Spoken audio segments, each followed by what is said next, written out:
নমস্কার বন্ধুরা, কাকুলি কিচেনে সকলকে স্বাগত। সবার আগে চ্যানেলটি সাবস্ক্রাইব করার অনুরোধ রইল। আজকের রেসিপি বাটা মাছের ঝাল। তার জন্য আমি 6 পিস বাটা মাছ নিয়েছি।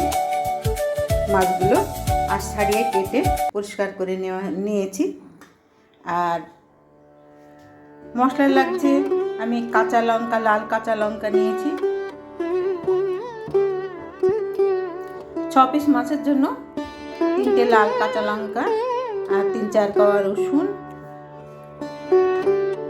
হাফ ইঞ্চির একটু বেশি আদা আর পোস্ত নিয়েছি 4 চামচের 1 চামচ মতো। এবার আমি সর্ষে গুঁড়ো নিয়ে নিলাম, একটু পেঁয়াজ নিয়ে নিলাম। এবার মশলাগুলো আমি বেটে নেব।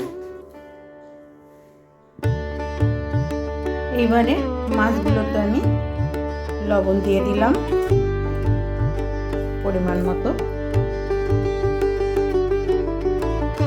হলুদ গুঁড়ো দিয়ে দিলাম। এবার মাছগুলোতে আমি লবণগুলো মাখিয়ে নিচ্ছি।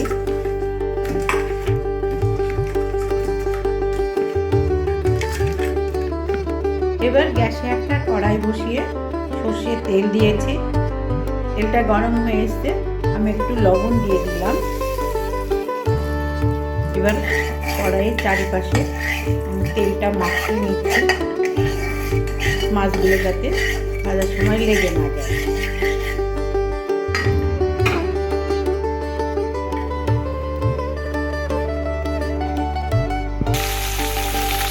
মাছগুলো এবার ভাজতে দিয়েছি। মশলাটা বেটে নিয়েছি। আর এখানে আছে গুঁড়ো মশলা। গুঁড়ো মশলা আমি শুকনো কড়াতে জিরে, ধনে, মৌরি আর গোটা গরম মশলা ভেজে আমি গুঁড়ো করে নিয়েছি। এই মশলাটায় ঝোলে দিলে ঝোলের স্বাদ খুব ভালো লাগে।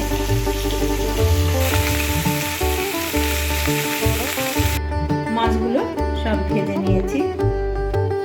এবারে কড়াইয়ে সর্ষের তেল দিয়ে দিলাম, ফোড়ন দিচ্ছি কালো জিরে আর একটা কাঁচা লঙ্কা।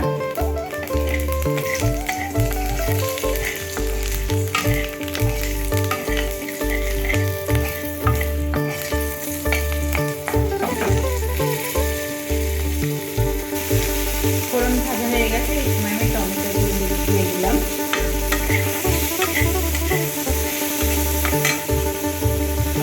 লবণ দিয়ে দিলাম।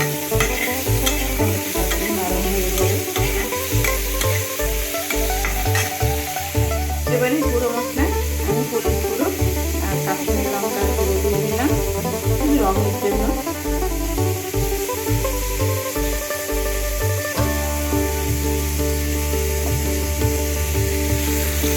হলুদ গুঁড়ো আর কাশ্মীরি লঙ্কার গুঁড়ো দিয়ে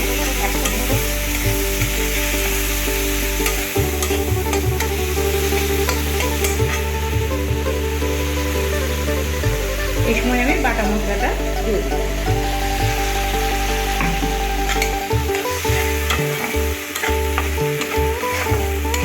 মশলাটা কষে নেব। অল্প একটু চিনি দিয়ে দিলাম স্বাদের ব্যালেন্সের জন্য, আর পরিমাণ মতো লবণ দিয়ে দিলাম। আবারও দিয়ে 1 মিনিট ভালোভাবে কষে নেব। মশলা থেকে তেল ছেড়ে দিয়েছে। এবার আমি ঝোলের জন্য জল দিয়ে দিলাম।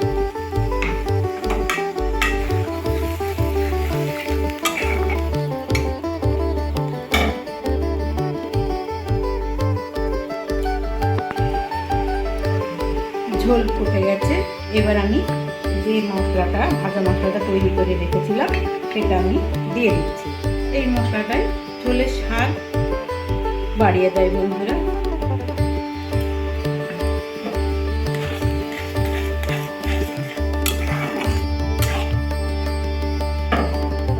এবার আমি মাছগুলো দিয়ে দিই।